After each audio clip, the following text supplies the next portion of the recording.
Positivamente começando, e hoje vai ser um dia de muito aprendizado. Eu tenho aqui ao meu lado, como convidado mais do que especial, o teólogo e grande conhecedor do hebraico e da palavra de Deus, Luiz Saião. Bem-vindo!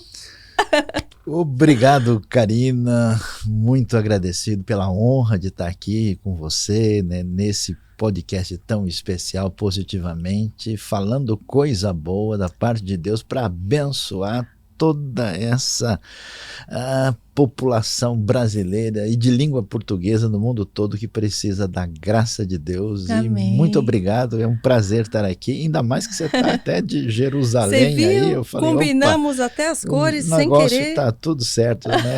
A gente não precisa nem conversar, que já sai tudo certinho, né? Que coisa boa, Deus seja louvado. Amém, muito bom. amém. É uma honra recebê-lo aqui. Obrigado. Eu lhe conheci pelas redes sociais, eu falo que tem sido de grande valia para nós todos as redes sociais, quando a gente busca os caminhos certos, né? Porque lá encontramos de tudo, mas quando o nosso foco é Cristo, a gente tem tido maiores oportunidades de conhecimento também, e procurar as pessoas certas, pessoas que realmente já estão há mais tempo. Inclusive a gente vai falar sobre isso, como, né, saber a quem devemos ouvir, mas a gente sempre traz aqui, busca trazer essas pessoas que têm o conhecimento da verdade, e as pessoas têm gostado muito, porque trazemos pessoas como você. Então é uma honra para mim estar desse lado, fazendo o papel do público, o papel dos cristãos que desejam conhecer mais a palavra, porque a gente só pode vivenciar aquilo que a gente conhece, né? Amém. Você falou sobre isso até em um Rios que também me falou muito forte ao meu coração. Amém, Deus seja louvado. Mas eu quero saber como começou a tua história com Cristo, né? Porque a gente vê pessoas tão sábias, pessoas falando com tanta verdade, vivendo, né, a palavra no seu dia a dia, mas muitas vezes não sabe o que está por trás, lá atrás, como tudo começou, os obstáculos que enfrentaram e que enfrentam ainda hoje. E essa história é que nos interessa mais ainda, porque a gente aprende com ela. Bom, você me fez uma solicitação meio complicada aqui, eu vou tentar ver como é que eu lido com isso, né? Porque é o seguinte, a minha história ela é muito inusitada e diferente, né? Eu nasci na cidade de São Paulo mesmo, inclusive, assim, eu brinco que eu sou desesperadamente paulistano. Eu nasci no estado de São Paulo, cidade de São Paulo, no Hospital São Paulo. Olha! Né? Então foi uma coisa realmente peculiar e na verdade, por circunstâncias da vida, eu não convivi com os meus pais. Né? E eu fui viver com meu avô, que era uma pessoa em condição muito boa, muito elevada. Eu vivia numa situação de conforto bastante grande. E ele faleceu, eu passei a viver com meu tio, mas essa lacuna... Não tinha avó também na época? Não, nesse momento não, só tinha o avô. Sim. Mesmo. Né? E depois, quando eu tinha 6 anos de idade, ele faleceu. E então eu desenvolvi, por uma questão familiar, uma lacuna interna muito grande. Minha cabeça pensava mais do que devia, muito acelerada. Sim. E ao ponto de que a angústia existencial, o pessoal tomou conta da minha vida. Para você ter uma ideia, eu, sem querer fazer aqui média, eu diria que talvez eu fosse a pior pessoa do mundo. Com 5 anos de idade, eu fui capaz de quebrar uma vidraça assim, de ódio, de revolta, né, e de me cortar. Nossa. E quando isso aconteceu, minha situação foi piorando a ponto de que quando eu comecei assim, né, nos primórdios do caminho da adolescência, a minha vida foi ficando bastante complicada. Eu morava no centro de São Paulo, né, estudava na região do começo da Rua da Moca ali. E eu fui ficando numa angústia tal, e em casa dos meus tios a religiosidade era uma coisa meio difusa, né? Tinha gente com tendência católica nominal, um pouco de influência kardecista, mas no fundo ninguém era muito envolvido com isso. E nessa angústia muito grande, um dia eu estava assim, sinceramente, olhando do 6º andar do prédio e falando, por que eu não me jogo lá embaixo? Com que idade? Com 10 anos de idade. E nesse sofrimento interno, porque eu comecei a dar muito trabalho na escola, eu era o pior aluno da escola. E você conversava com seus tios nessa época? Ou não, era algo que você guardava? Escondia, tal, eu tinha receio de ter algum tipo de repreensão, qualquer coisa assim. Sim. E eu chegava na escola a ser separado de todo mundo, porque era o menino mais insuportável possível, né? E olha que eles tinham toda a razão, né? E aí um dia, eu estava até limpando algumas coisas assim no quarto, em casa, e um dia eu olhei para cima e falei: Deus, será que o Senhor existe? Eu olhei assim, estava um céu semi-nublado, eram umas 10:30 da manhã, e eu falei: se o Senhor existir, por favor, faz alguma coisa, porque eu não aguento mais viver. E ele fez. Quando eu estava para completar 12 anos, um primo meu, que fez medicina aqui na USP. O que ele fez? Médico. Com 10 anos. Ele me convidou para morar com ele casado, com a família e filhos, no interior do norte de Goiás, hoje Tocantins. Em maio, 16 de maio de 1975, então já faz um bom tempo, a gente saiu aqui de São Paulo e nós percorremos os 1.850 quilômetros até chegar a Miracema do Norte, às margens do rio Tocantins, onde ele resolveu ser médico. Ele é uma pessoa de coração extraordinário. Você sentiu que ali era a resposta daquele teu clamor? Eu não senti nada, porque... Você achou que Deus não tinha respondido ainda? Sabe, ele nem existe, eu não sei de nada. E quando eu cheguei lá, eu achei curioso, que me chamou a atenção, porque a esposa dele era de formação presbiteriana, ele não tinha ainda tomado uma decisão definitiva, mas estava lendo, procurando na Bíblia. E a esposa tinha ali vários cânticos de salvação para criança, e eles iam, a igreja não queria ir, falavam: não quero saber de religião, religião é bobagem, as pessoas estão se matando por causa de religião, não quero conversa com isso. Além de não ser boa praça, eu ainda punha uma panca de arrogante, achando, né, a última bolacha do pacote, né? E aí, nesse processo todo, eu fiquei surpreso com um homem que eu conheci, porque eu conheci na vida ainda, jovem, pessoas que tinham problema com o alcoolismo. E eu vi um homem que estava frequentando a igreja e que havia sido recuperado disso. Eu achei ele muito tranquilo, com um olhar sossegado e sereno. Eu falei: o que aconteceu com esse cara? Eu nunca vi ninguém assim. E aí o que aconteceu? Deus estava preparando, né, a surpresa para mim. Deus gosta de brincar de esconde-esconde com a gente, né? Então aí chegou o dia que ele falou: achou. E aí o que acontece? Quando foi em junho de 1975, um mês depois, eu levantei de manhã, eu fui para o quintal da casa, que tinha do lado esquerdo uma mangueira muito grande, à direita um cajueiro. Debaixo dessa mangueira,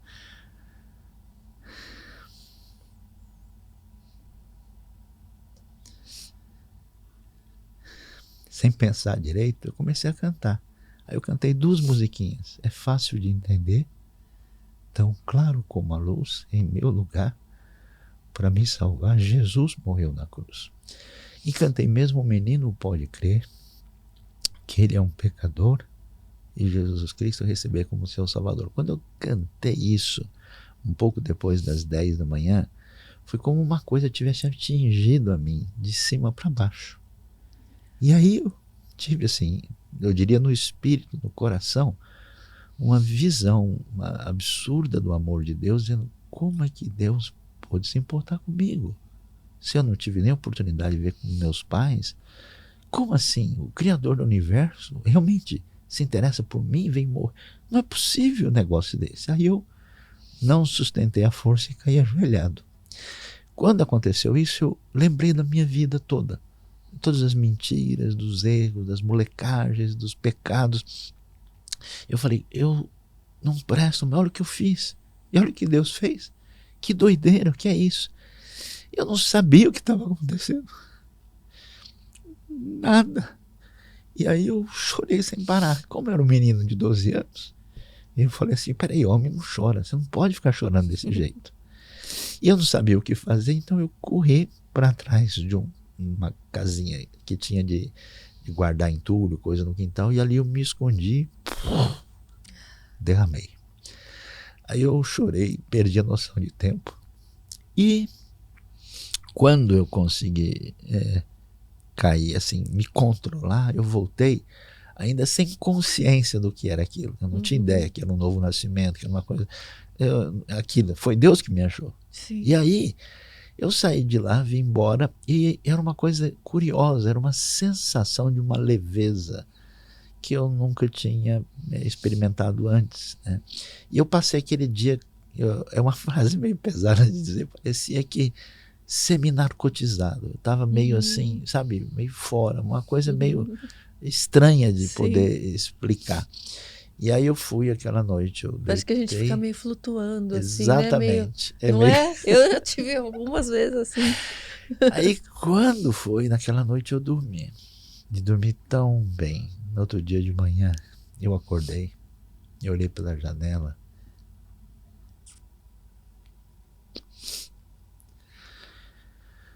Parecia que eu tinha chegado no mundo pela primeira vez.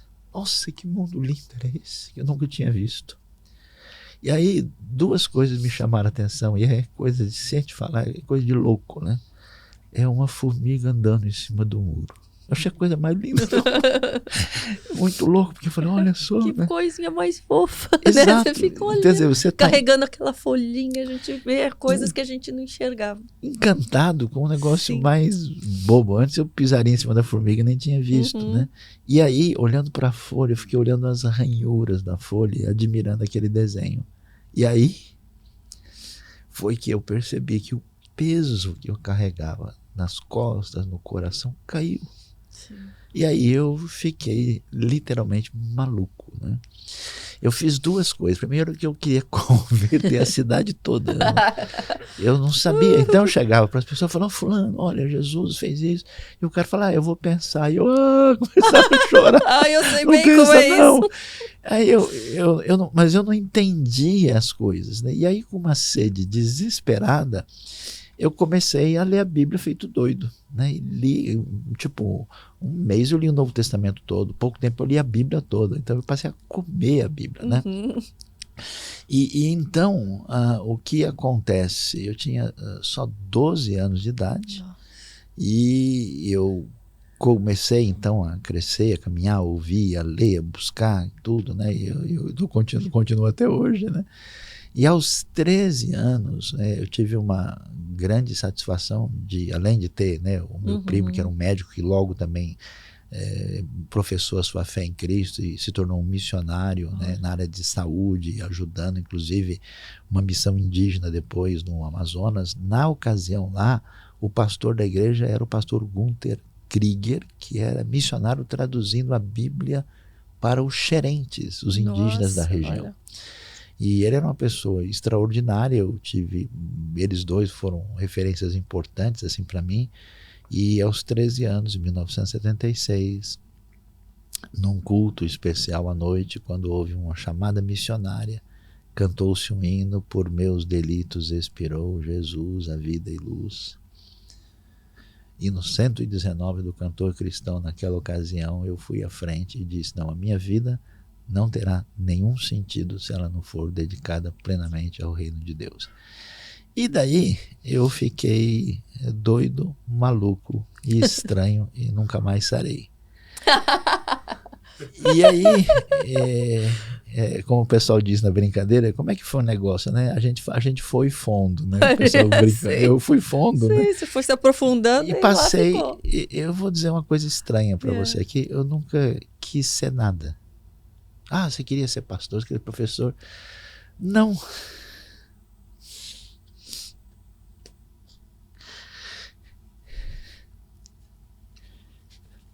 Eu só queria conhecer esse Deus que fez isso, que era inexplicável. E eu queria entender o que ele revelou. Então eu passei desesperadamente a ler, a procurar entender. E estou tentando até hoje. E aí foi a minha caminhada. Eu terminei os estudos disponíveis lá até os 17 anos, acabou. E aí eu retornei para São Paulo, tendo morado 5 anos no Tocantins. Uma convivência interessante, porque você convive com outro tipo de cultura. Quer dizer, eu tinha um colégio batista de influência americana, conversava com os indígenas naturalmente, convivia com o pessoal de lá, tinha Os indígenas recebiam bem a palavra? Como que Então, eles recebem? eles... É aquele negócio, né? Ninguém segura o poder de Deus. Na época, eram muito poucos que tinham condição e que recebiam tal. Porque Mas antigamente hoje... tinha menos influência até contra, Então, eu acho, ou não? mas hoje floresceu. Eu voltei lá Ai, faz que pouco coisa tempo boa. e a gente vê o que aconteceu, assim, é extraordinário. Hoje você tem uma quantidade muito grande de indígenas em todos os contextos aí, servindo a Deus. Antes de vir para cá, a primeira coisa que eu fiz hoje foi encontrar gente que vai levar coisa especial para os indígenas da parte norte do Brasil. E aí, quando eu cheguei aqui, eu tinha a tentação, falando, eu vou estudar ciências exatas, uma coisa tipo assim, ser cientista, mas eu falei, não, isso não vai me encaminhar na direção que eu preciso. Então, ainda com 17 anos, eu prestei vestibular e entrei na USP na intenção de estudar linguística como base. E aí, logo que eu entrei, eu resolvi fazer um semestre de hebraico optativo. E foi um negócio muito louco, parece que o hebraico estava dentro de mim. E aí... Você foi aprendendo muito não, rápido. aquilo era uma coisa meio que espontânea. Nossa. Que eu acabei estudando muito línguas, então, como eu brinco, eu sou meio linguarudo, né? Aprendi a me comunicar em algumas delas. E o hebraico teve um negócio diferente demais. Eu falei, não, eu preciso me envolver mais com isso, até porque a Bíblia, toda a bagagem, toda a base é hebraica e o Antigo Testamento praticamente todo. Então, aí eu resolvi juntar com linguística e estudar hebraico também. Fiz também um pouco de filosofia e fui fazer teologia. Depois fui fazer mestrado em hebraico e me envolvi depois com projetos de tradução bíblica, com ensino teológico e com trabalho pastoral. E aí eu tenho atrapalhado bastante, mas Deus sempre resolve ajudar e consertar as coisas. Eu falo que a nossa principal oração deve ser essa, né? Porque a gente não atrapalha os planos de Deus. Que se a gente entrega tudo, a gente tem que tentar fazer o melhor a nossa parte, mas muitas vezes a gente atrapalha. Mas a gente atrapalha. Mas ele ajuda mesmo assim, né? A gente atrapalha o tempo todo. É todo menino mal criado que apronta, mas Deus vai lá e é impressionante. Eu gosto de dizer que Deus é assim, ele é o rei da arte do mosaico espiritual, né? Ele só faz quadro bonito com vidro quebrado. E aí, então, é impressionante como é que Deus...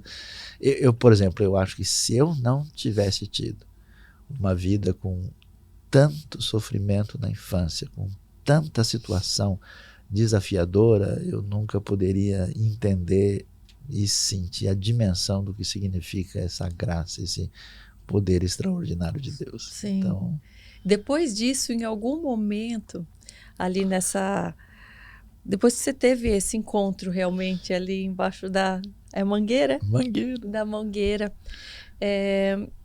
Você, em algum momento depois, você ainda duvidou? Que aquele havia sido um encontro, que aquilo podia ser coisa da sua cabeça? Não, nesse caso não. Aquilo foi muito mega ultra sobrenatural, mega blaster. Eu podia duvidar de que eu tinha nascido fisicamente e de que eu existia, mas daquilo não. É uma convicção tão grande que absoluta. Eu acho que é isso que dá força da gente continuar. Independente do que digam, do que... às vezes até do que o que a gente possa sentir. Como você fala, eu enlouqueci. Porque por mais que a gente duvide de nós mesmos, a gente sabe que aquilo foi real. Né? E sabe o que acontece? Por exemplo, no meu caso, eu não tinha nada preparado. Nem foi no ambiente religioso. Sim. Nem foi ninguém que tentou me... E além disso, na ocasião, eu tinha uma postura resistente. Eu me achava inteligente. Moleque, 12 anos de idade, não tem nem, né? Como se diz, nem saiu das fraldas direito, mas se achando o dono do pedaço. Não, eu quero ir pela ciência, não pela religião, não sei o quê. Porque eu me achava inteligente e dizia, nós negócio de religião é para gente ignorante, que tem que ir baixo. Né? E aí Deus me pegou na reta ali, né? Ele entrou por trás sem bola, né? Sim. E a jogada foi legal e aí eu caí mesmo. Então, assim, eu nunca na minha vida imaginei, aquilo foi não sei o que, não tem como. Realmente ele transforma. Esse real encontro é incomparável, não tem como duvidar. Eu falo que quando alguém pergunta, mas como vou saber que é a voz de Deus e que não é voz... Ela é inconfundível. Aí o que a gente pode dizer realmente é a coisa da ação do Espírito Santo na vida da pessoa e o que isso faz, né? A coisa mais impressionante assim, é que os seres humanos na sua vida, na sua trajetória, eles têm a façanha de sempre se machucar e machucar os outros, né? O impressionante do amor de Deus é a cura das feridas, dos desencontros. É um negócio assim, como a gente diz, muito doido da parte de Deus. Sim, sim. Eu acredito, assim, depois que você teve esse encontro, como você teve, né, uma infância marcada por sofrimento, por dores, você teve que lidar com o perdão também, né? Depois que você entendeu.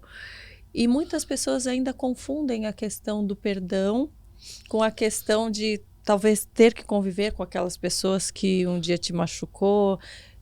Eu queria que você falasse um pouquinho como foi a tua história de perdão, porque há uma confusão ainda de que a gente deve perdoar e talvez permanecer convivendo com pessoas que você perdoou, né? Então, graças a Deus, isso me atingiu aí aos 12 anos de idade. Sim.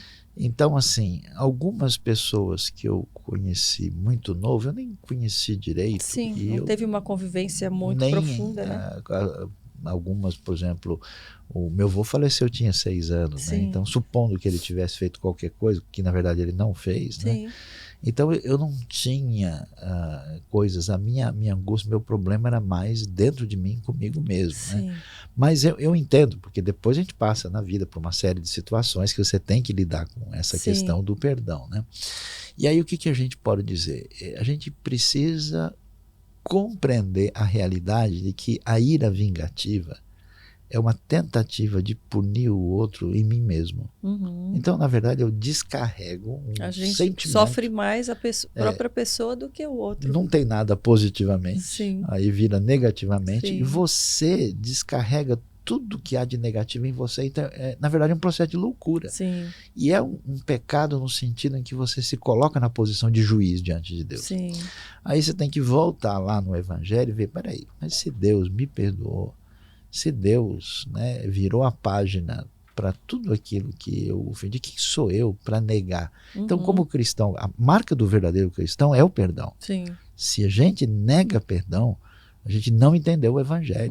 Não, o cristão não pode usar esse tipo de roupa, não pode sentar não sei aonde, ele não pode deixar de perdoar. Então, quando isso acontece, a gente precisa liberar o coração. Acho que a melhor maneira de confirmar isso é orando pela pessoa, não para ir para a vida eterna, né? Senhor abençoa, leva embora, né?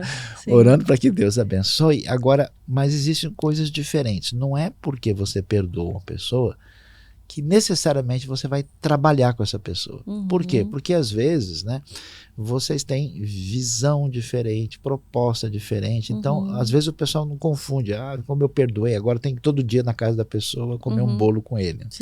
E não funciona assim. Então você tem que ter o coração livre, querer o bem-estar da pessoa, mas o nível de proximidade, de intimidade, de bem-estar, aí depende do seu nível de sintonia com a pessoa. Então, pra gente, né? Porque às vezes eu conheço gente que fez, não, eu perdoei, então agora eu preciso abrir uma empresa com a pessoa. Não é por aí, porque não vai dar certo, né? Paulo e o Barnabé e o João Marcos que digam. Né? Faz parte do vigiai, né? Também. Com certeza. Orou, perdoou, agora vigia. Não vai errar de novo. Exatamente. Né? E depois que você começou a se aprofundar, né, no estudo realmente da palavra, quais foram as maiores revelações que você foi tendo com a palavra de Deus? Porque a gente se surpreende, cada trecho que eu leio, falo, uau, ele fez isso, uau, quantas promessas, né? A gente vê que não é um conto de fadas e que é real. Eu acho que é um bálsamo que a gente recebe, acho que a cada leitura. Então, eu acabei esquecendo de mencionar, antes um pouco de eu ter a conversão, quando eu fiz aquela oração, lá em casa eu achei uma Bíblia. E eu tinha um tio que morava na cidade de Avaré, que era convertido, que gostava de mim, via. E debaixo disso eu comecei a ler a Bíblia. Eu li mais de 300 páginas do Antigo Testamento. E naquele tempo eu não entendia muita coisa, mas eu achei aquilo muito fascinante. Quando eu me converti, eu me lembro até hoje, eu deitado com o Novo Testamento na mão, lendo, como você diz, né? É a boca aberta e babando o tempo todo, né? Porque eu falei, nossa, como assim? Porque aí você sai do zero. Eu vou falar não de Jesus, no Natal, na Páscoa, aquela coisa bem superficial, mas agora não, estava lendo as histórias, então eu me lembro assim que ler um evangelho, ler depois o livro de Atos e o Apocalipse, eu estava quase engolindo, né? A Bíblia, porque aquilo realmente mostrava para mim muito o poder de Deus. Aquilo que foi revelado para mim naquele momento foi assim, você vê as coisas do jeito que elas são na nossa frente, mas essas coisas são diferentes quando você vê que por trás do cenário Deus está agindo e a gente não está vendo esse filme, que você está na sala errada. Aí você entrou na sala certa. E aí você começa a ver, não, então a coisa não é bem assim. O mundo não é definido pela política, o mundo não é definido pela economia, o mundo não é definido pela sabedoria dos sábios. Deus age nos bastidores e ele tem o domínio da história. E aí a gente fica, né? E aí o que aconteceu? Eu comecei a me aprofundar e querer buscar mais.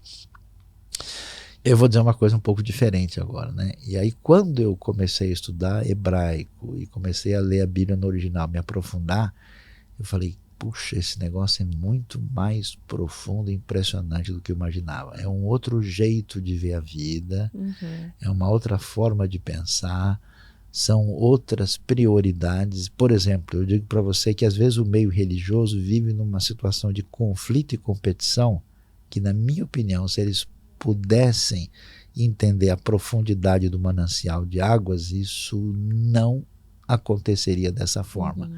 Então eu passei a ver esses elementos e a minha vida foi para lá de abençoada nesse sentido e realmente muito especial a relação interna comigo mesmo, a relação com o próximo, com a família e a relação com o povo de Deus e esse mundo complicado que Deus dá jeito. O maior desafio, acho, do cristão é viver numa sociedade onde há uma certa resistência, né, para o cristianismo.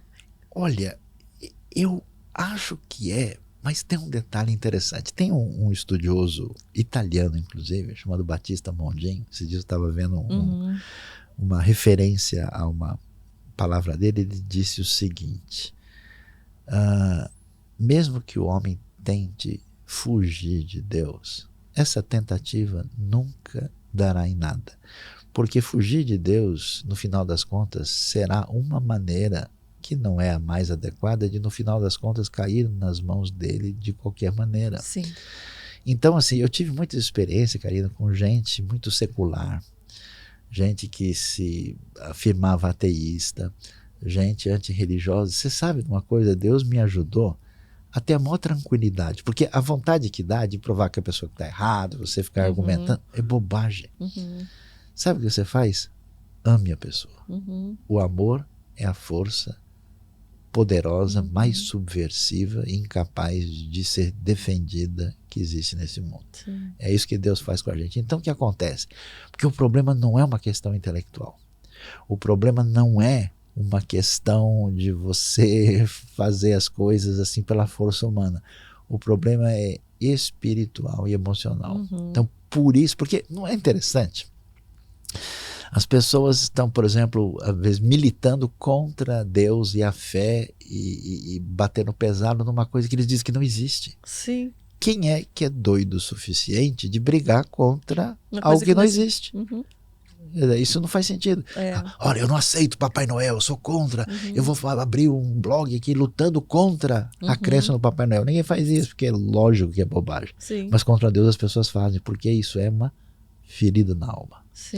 Então, mesmo que a sociedade seja assim, o que acontece? Ninguém consegue viver de verdade sem Deus. Então, às vezes, uma pessoa é meio antipática, é meio dura, meio vingativa, pega pesado e ofende você, Mas o que Jesus falou? Pai, perdoa, porque eles não sabem o que fazem. Então é um grito de socorro, é um pedido de ajuda. Então assim, trata de boa, né? Então às vezes pessoas chegam para mim, vêm criticar igreja, eu falo, ih, rapaz, você não viu nada, eu sei coisa pior que você falou aí e tal, né?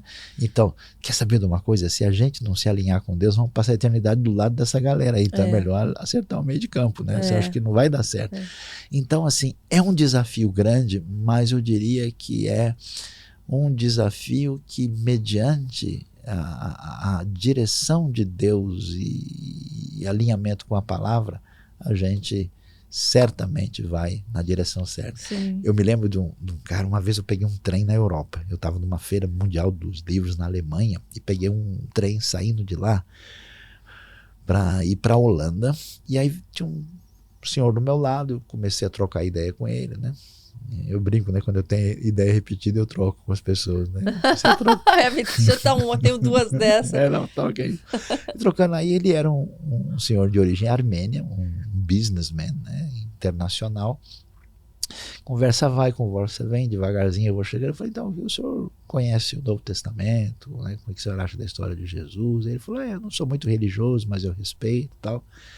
E eu falei, o senhor acredita em Deus? Ele falou, acredito. Mas o acredito foi muito forte, sabe, decisivo. E eu, pô, estranhei, né? Falei, opa, ninguém diz acredito desse jeito. Aí quando ele disse, eu falei, mas por que o senhor acredita? Ele falou, porque eu peguei um voo, um avião, saindo de Londres, indo para os Estados Unidos. E a turbina pegou fogo. Quando a turbina pegou fogo, quando a gente decolou, tudo meio engravatado, todo mundo muito arrumado, gente lá naquela, né, prepotência, arrogância, toda essa turma que a gente sabe que na Europa é super secularizada. Quando a turbina pegou fogo, você precisava ver a cena. É todo mundo de joelho, e não sei o que, e orando, e fazendo isso, e sinal da cruz, não sei o que. Aí ele falou assim, puxa, esse pessoal é tudo crente enrustido. Né? Eles têm pose de... Então, na hora que o bicho pega, na hora do vamos ver, você vê que a pessoa, aquilo não sustenta. Então, assim, eu acho que existe um verniz de muita suposta resistência quando você está sozinho com a pessoa, quando você está ali que abre o coração, aí de cada gaveta sai cada coisa que a gente não faz ideia, porque ninguém vive sem uma relação adequada com seu Criador, como bem disse um dos maiores estudiosos da alma humana, o senhor Viktor Frankl, criador da logoterapia, e isso é ciência muito além de religião. Como é a logoterapia? A logoterapia, porque na trajetória da história da psicanálise, né, você começa lá com os estudos do Freud, depois você tem o famoso Carl von Gustav Jung, né, e aí tem o Viktor Frankl. O Viktor Frankl é chamado a terceira escola de Viena. Ele foi preso em campo de concentração. Ele era judeu. E ele quase morreu. E ele ficou surpreso porque ele viu no campo gente pesando 40 e poucos quilos, comendo sabão e não desistindo da vida. Depois ele mudou, né? Fim da guerra, acabou indo para os Estados Unidos e foi viver num lugar onde havia uma certa afluência e uma vida boa. Ele viu gente com tudo que tinha na vida. E já desistindo. Querendo encher a cara de droga, dar tiro na cabeça, pular do prédio. Ele falou, peraí. As pessoas não estão buscando coisas, estão buscando uma outra coisa. Então ele fez uma série de livros, entre elas ele fala a respeito do que é chamada a busca de sentido na vida, que isso é que move realmente as pessoas. E um livro interessante chamado A Presença Ignorada de Deus. E aí ele diz, olha, os primeiros pensadores da história da psicanálise, eles eram meio traumatizados com a religião institucional, como é o caso de Freud ou de Erich Fromm, mas no fundo, se a pessoa não entrar em paz com Deus, se ela não descobrir sentido para a vida, se não viver a vida com uma intenção de missão, ela nunca vai se encontrar de verdade. Então ele fala que a psicanálise clássica praticou o que ele chama de a repressão ao inconsciente transcendental, que é uma categoria fundamental do ser humano que não dá para viver sem isso. E olha, o homem tem muito a dizer. E é uma coisa interessantíssima, que vale a pena. Então essa relação, né, de psicologia com intelectualidade, com a fé genuína, é uma conversa que dá para ter, Sim, combina sim. mais do que café com bolo de fubá. Sim. Você percebe que a gente ignorar, né, que Deus existe, que existe uma força maior realmente divina que faz tudo, né, que está por trás de todas as coisas boas aqui da Terra. Isso tem se fortalecido ao longo dos anos, as pessoas quererem colocá-lo de lado para terem menos preocupações, para viverem suas próprias vontades, ou é algo que biblicamente a gente vê que sempre existiu, que hoje a gente só está conseguindo visualizar mais porque a gente tem acesso a outras vidas através das redes sociais, né? Eu acho que são duas coisas assim. Primeiro é o que realmente está acontecendo, né? E para a gente entender esse cenário. Acho que do ponto de vista de fato essencial, ninguém se livra de Deus. Por isso que quando a pessoa tenta, a palavra de Romanos 1 é interessante. Eles seguraram, tentaram impedir essa revelação de Deus. Mas como ninguém consegue viver a vida sem o ato de maravilhar-se, de admirar, o que acontece? Esse potencial que a gente tem dentro de nós, que se volta para a adoração, se o sujeito não lançá-lo em Deus, ele vai ter que buscar um substituto. Não Os consegue. ídolos daqui, né?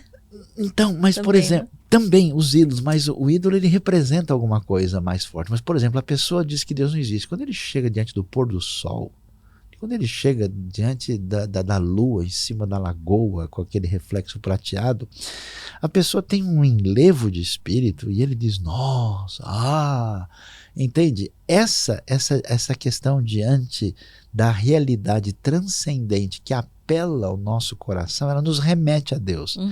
Como a pessoa, por razões particulares, quer negar isso, ele não consegue e aí ele vai jogar em outro lugar. Por isso que as pessoas... Nunca houve um povo na história humana que não tivesse senso de religiosidade, de fé, que não enterrasse os seus mortos, que não falasse sobre isso. Não tem jeito. Ou a pessoa bota na árvore, ele bota no papagaio, ele bota numa pessoa, ele bota e ele não consegue. Então, no fundo, o chamado à transcendência é inescapável. Agora, a pergunta é por que as pessoas não respondem adequadamente a isso? Então, num primeiro momento, a gente pode dizer que essas pessoas não respondem por um desconhecimento adequado, por isso a necessidade de lhes levar à revelação, e também não respondem, segundo Romanos, porque elas estão tão presas no seu próprio mundo, porque na verdade o ídolo, Karina, não existe. O ídolo, ele é uma extensão de mim mesmo. Por isso que o ídolo leva ao narcisismo e ao egocentrismo. Por exemplo, eu quero quebrar a cara do meu inimigo, eu quero brigar com todo mundo, então eu arrumo um deus da guerra, o Marte. Ele vai ser. Eu quero cair na gandá e aprontar de tudo. O que eu faço? Arrumo um deus que legitime isso. Sim. Então, na verdade, quando você adora um ídolo, você adora a si mesmo. Olha, nunca tinha parado para pensar nisso. É um tipo de espelho. Por isso que Salmo 115 diz que se tornam como eles aqueles que os adoram. E a beleza da fé bíblica é que ela chama você para fora de você. O que Deus quer? Que a gente ame a Deus sobre tudo e o próximo como a si mesmo. Tá vendo? Você é levado a doar-se. Aí nesse trajeto de amor é uma coisa bonita demais. Sim. Agora, por outro lado, por que as pessoas têm revolta contra Deus e rejeição no tempo de hoje? A minha maneira de entender é porque elas estão feridas e elas estão frustradas e decepcionadas com a religião institucionalizada. Elas estão aborrecidas com os que representam a religião e que eles fizeram e que se tornou um problema. Agora, eu pergunto para todo mundo, né? Quem é a pessoa mais antirreligiosa e decepcionada com religião na história? Jesus de Nazaré. Por quê? Porque a galera do tempo dele, o pessoal perdeu a cabeça. Eles estavam meio nos esquemas lá com os romanos, eles já faziam aquilo tudo por ritualismo e legalismo, eles faziam as coisas explorando as pessoas, e Jesus chega para esse pessoal e fala: olha, vocês são raça de víboras, vocês estão devorando a casa da viúva. Então, quer dizer, se você tem revolta contra a religião, saiba que você tem uma ponte muito grande contra Jesus. Mas Jesus não fez isso só para ficar nervoso. Ele fez como reprovação do mal e para nos dizer que existe um caminho diferente. E aí eu acho que existe um ateísmo adoecido. Por que o ateísmo cresceu tanto na Europa? Por quê? Por causa das guerras. Por causa das guerras religiosas. Porque você vai ver, por exemplo, elementos dentro da estrutura religiosa apoiar o nazismo. Aí o cara cresce depois e fala: meu, esses caras... Pode? Não... Eles estão falando em Deus e estão fazendo isso? Ah, sabe de uma coisa? Vou procurar outro caminho. Mas só que não dá para viver assim. Aí a pessoa, depois de um tempo, né, ele começa a olhar numa outra direção. Né? E o que é legal é que, olha, eu vou dizer um negócio bem forte para você. Nunca tantas pessoas vieram a conhecer Jesus do que nos últimos 30 anos. A gente tem uma conversa meio negativa, mas aqui o negócio é positivamente. Eu tive num encontro na Tailândia, alguns anos atrás, e eu nunca imaginei aquilo que eu pude ver lá. Lugares onde nunca o evangelho entrou, mas assim, milhares de pessoas no Oriente Médio, na Ásia e na África têm recebido o evangelho. E olha, nunca a Igreja de Cristo conseguiu fazer isso. Nossa. Eu vi gente do Nepal, da Mongólia, da própria Tailândia, de países que eu não posso nem mencionar o nome aqui. Gente, tinha um cara atrás de mim, ele veio do norte da África. Um cara enorme, com roupa típica. Ele começou a orar, ora era francês, ora era árabe, ora nem sei que língua era. E eu vi esse cara chorando, adorando a Deus. Eu explodi na hora ali. E eu falei, quando que eu poderia imaginar um negócio desse? Né? Vê a Coreia do Sul, em 4 décadas se tornou um país, talvez o país mais missionário do mundo. É doideira. Ninguém segura o poder de Deus. Então o Espírito sopra onde quer. E aí vai acontecendo as coisas, e a grande colheita das nações que o Espírito de Deus está fazendo, começando fortemente no próprio ambiente do povo judeu, depois do surgimento de Israel, e com as nações de uma maneira que nunca aconteceu. Então a gente, às vezes eu fico meio chateado, sabe? Porque o povo que gosta de notícia ruim. Não é possível uma coisa dessa. Você entende que isso é pela intensidade da busca desses povos, que elas têm recebido mais dessa unção e da presença? Porque muitas vezes algumas pessoas estão dentro da igreja e se acomodam e não buscam, e no secreto não estão ali. Então, por isso também não entendem nem a própria mensagem que é dada ali na frente, né?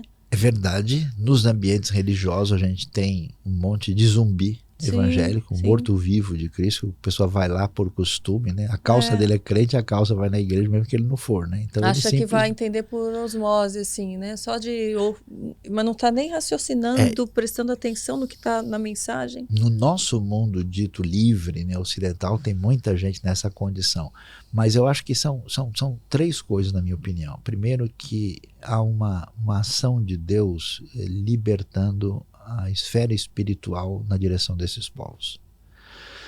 E talvez isso tenha a ver com oração do povo de Deus, com coisas aí que tem a ver com o momento também do agir de Deus. A segunda coisa, que é de fato o agir extraordinário. Eu tenho tanta história, Karina, de gente que se converteu num sonho. A pessoa não sabe de nada. Ele teve um sonho lá no interior do país dele, e no sonho ele recebe uma orientação, ele vai atrás e conhece o evangelho. Quer dizer, quem que segura um negócio desse? É um agir do Espírito de Deus. E o terceiro, você tem razão. Eu estava num país islâmico há um tempo atrás. E aí a gente estava lá e tinha um rapaz lá que tinha aprendido português, era assessor do guia que estava com a gente. E aí eu fiz algumas reflexões bíblicas e chegou uma hora que eu pedi ajuda para ele e eu fiquei sozinho com ele num canto. Ele segurou no meu braço e falou: por que você fala de Deus desse jeito? Como é que você consegue? Eu percebi que você não está falando uma coisa decorada. Você não está repetindo. Você falou uma coisa que eu senti que veio de dentro. Como você conseguiu isso? Eu não sabia o que responder pro cara. Eu estava sozinho com ele e falei: sabe o profeta Issa, o profeta Jesus? Então ele é muito mais do que a gente imagina. Ele mexeu comigo, mudou minha vida. Aí eu tive uma vontade assim de conhecer. E você sabe que a gente respeita todas as tradições, respeita o evangelho, então você precisa conhecer mais esse Issa. E você sabe que muita gente em nome de Cristo fez guerras, matou gente, vocês sofreram com isso. Se eu pudesse, eu me ajoelharia aqui e pediria perdão por tudo que foi feito. E o cara me abraçou e a gente chorou junto, escondido, num lugar desse. O que isso revela? A sede dessa pessoa, a fome que o indivíduo tem. E eu tenho visto pessoas, nos aeroportos do mundo, eu tenho visto peregrinos. Você vê o desejo de achar fonte de água para a vida. E aí sim, e essas pessoas, Deus, pelo seu Espírito, vai, mexe e faz muda coisas tudo. E é muito especial. Por quê, né? Eu brinco que viver na dimensão da fé cristã é igual surfar, né? A gente só tem que equilibrar na prancha porque a força vem da onda do Espírito. E o Espírito está agindo e Deus está fazendo coisas impressionantes. Sim.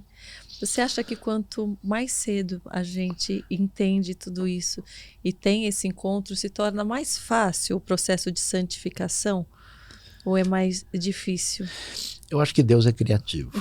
E acho que ele faz coisas diferentes com pessoas diferentes. Eu conheço gente, por exemplo, que teve um impacto desse, teve um crescimento, manteve ali uma certa estabilidade e, de fato, caminhou nessa. Porque santificação não é a gente, eu brinco, né? Deus quer que a gente seja diferente e alguns preferem ser esquisitos, né? E então, quer dizer, ser cristão não é ter um monte de maneirismo, né? Um dia o cara falou assim: você é cristão? Eu falei: sou. Mas você bebe café? Eu falei: então não é, porque o cristão que é cristão mesmo, nem café não bebe. Eu falei: esse cara, não é que ele ouviu isso. Eu não vi isso. Tem alguma parte que fala disso aqui? Eu não vi também. Então, mas é uma coisa totalmente desequilibrada. Ser santificado é ser mais parecido com Jesus. Sim, esse é o foco. Temos de caráter, de forma de agir. Misericórdia, de graça. Os frutos mesmo, do Espírito, né? Aí a gente vai nessa direção e eu conheço gente que, de repente, a coisa é vapt-vupt. A pessoa teve e você vê aquela história. Tem gente que vai devagar, tem gente que vai meio assim e, de repente, leva lá uma paulada na vida, aí a pessoa desperta. Então, assim, acho que, né, a gente tem Pedros, né, que vai lá, fala que jamais vai fazer não sei o quê, na hora H nega, depois vai lá e é restaurado. Tem João, né, que também quer descer fogo do céu para queimar samaritano, fazer churrasco dos inimigos, e depois ele se torna um apóstolo do amor, né? Então as jornadas do Senhor são extraordinárias. E é bom, né, porque aí a gente nunca escapa da surpresa. Deus age de maneira diferente. E é bom porque a gente também não precisa colocar estereótipo nos outros, né? Sim. Que a gente fala: não, a pessoa, se ele não for desse jeito assim, não, calma. O Senhor está lidando com a pessoa. Você só vai até um certo ponto. Dentro do coração da pessoa, ninguém entra. Sim. A não ser o Espírito de Deus. Exatamente. Eu até postei sobre isso, falando, né, que muitas vezes a gente julga o outro. Esse não se converteu tanto, esse daí está mais ou menos convertido, esse está com o pé no mundo, um pé na Bíblia, ou se está com todos os dois pés, duas mãos na Bíblia, esse está exagerado demais, né? Então, muitas vezes a gente coloca a nossa régua, que não é a régua de Cristo, que não é a régua de Deus. Exatamente. Né? E mal sabemos que às vezes aquele que está parecendo que está tão entregue, às vezes no secreto é tudo vazio, não existe nada, é só da boca para fora, né? Como identificar o falso profeta, aquelas pessoas que verdadeiramente podem servir de exemplo para nós, numa sociedade onde existem tantos feridos realmente com a igreja, né? E com os maiores exemplos? Não é tão fácil identificar de maneira absoluta um verdadeiro cristão, né? A Bíblia diz que existe joio e trigo, né? Só na hora final Deus vai mostrar quem é e quem não é. Sim. E até mesmo o falso profeta, o enganador, ele é chamado de lobo que vem em pele de ovelha. A gente vai ver, por exemplo, o Paulo em Mileto, né? Atos capítulo 20, avisando, ele chora com a igreja de Éfeso, dizendo, olha, vão surgir lobos que vão atacar o rebanho. O que é um falso profeta? É alguém que fala em nome de Deus, é alguém que fala de uma maneira envolvente e cativante, e uma pessoa que parece ser aquilo que não é. Quando é que a gente sabe que um profeta é falso? Primeiro, quando nós vemos que o que ele fala está traindo, está indo contra o ensinamento da palavra. Então você vê um indivíduo às vezes falando até de maneira intelectual, ou de uma maneira muito bonita, muito teológica, mas você tem aquela percepção de estranheza. Você sabe que eu vi uma pessoa desse perfil, e sabe quem é que percebeu que a pessoa não era alguém que falava em nome de Deus? A pessoa mais simples da congregação. Eu falo, não sei por que meu espírito não bate com o que eu estou ouvindo. Eu ia falar sobre isso, porque muitas vezes está tudo, né, dentro dos conformes, mas o Espírito Santo, ele parece que ele nos avisa, fala, isso daí parece que é só fachada, isso daí, ele vai nos revelando, se a gente quer buscar por revelação, se a gente quer ser enganado e quer ouvir só o que é bonito, a gente às vezes coloca, né, um véu, né? Isso a Bíblia chama de discernimento espiritual, mas é muito importante estudar e aprender da palavra de Deus, porque aí você percebe, não, peraí, esse ensinamento, a pessoa está dizendo negócio, isso aqui, tá a contra. Bíblia fala, não é assim, que história é essa, né? Então a gente pega por aí.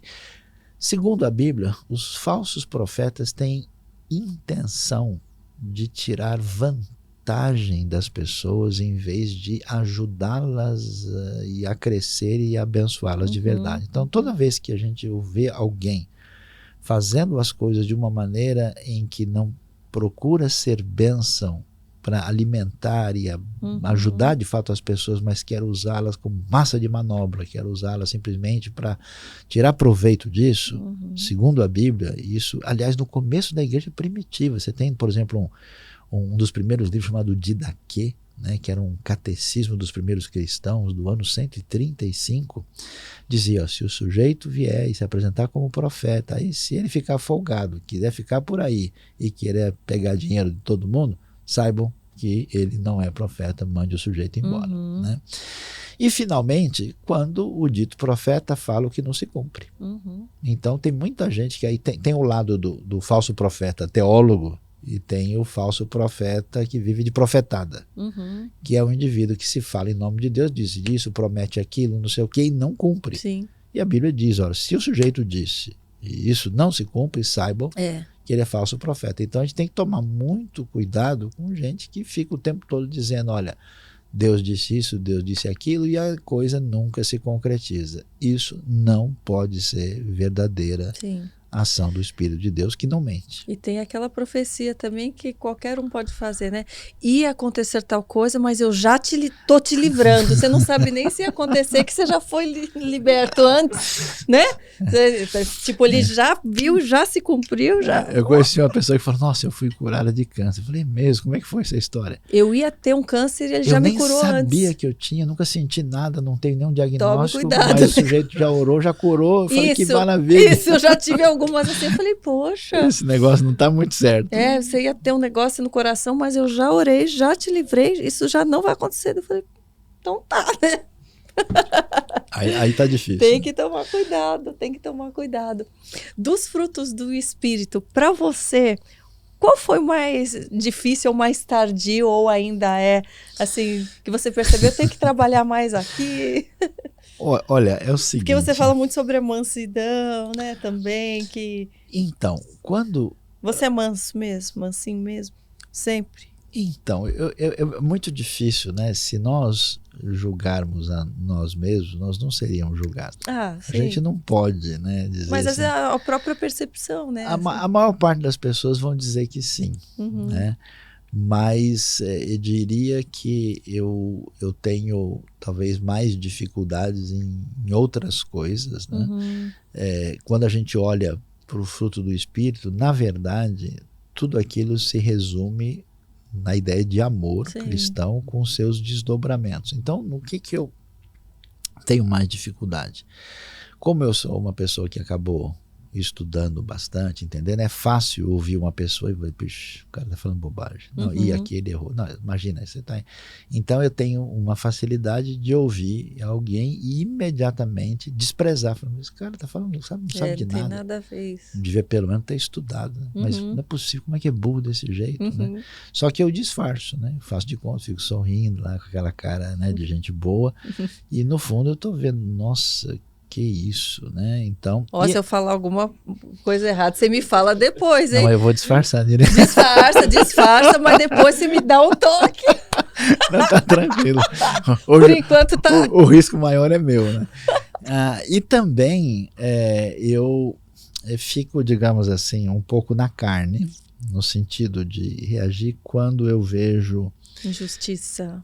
Injustiça, mas especialmente ligado com pessoas que não tem como se defender, não tem proteção. Sim. E aí o que eu quero dizer com isso é o seguinte, por exemplo, a espiritualidade mal conduzida, a influência que vem de uma pessoa que não pensou bem no que está dizendo, ela não percebe, mas a Dona Maria que está com o filho a ponto de morrer nas drogas e que está precisando de orientação, e ela ouve uma conversa meio estranha, pega naquilo, né? Ela perde o fio de esperança que ela tinha. Então eu tenho lidado com pessoas simples assim, que ouvindo coisas estranhas e confusas, gente muito sincera, essas pessoas entram em desespero e correm o risco de fazer uma grande loucura. Então, de vez em quando, eu tenho vontade de fazer farinha dessas pessoas que influenciam negativamente. Então, minha paciência, ela passa por preciso tomar 2 copos de café, fazer uma oração forte, dar uma volta no quarteirão, assim, porque eu realmente dá vontade de, tipo, escrever um texto, detonar a pessoa, chamar ele de tudo quanto é coisa, que, né, e às vezes, assim, eu sou constantemente convocado quando alguém, ô Saião, você não viu o que está sendo falado assim? Eu queria que você fosse lá, né?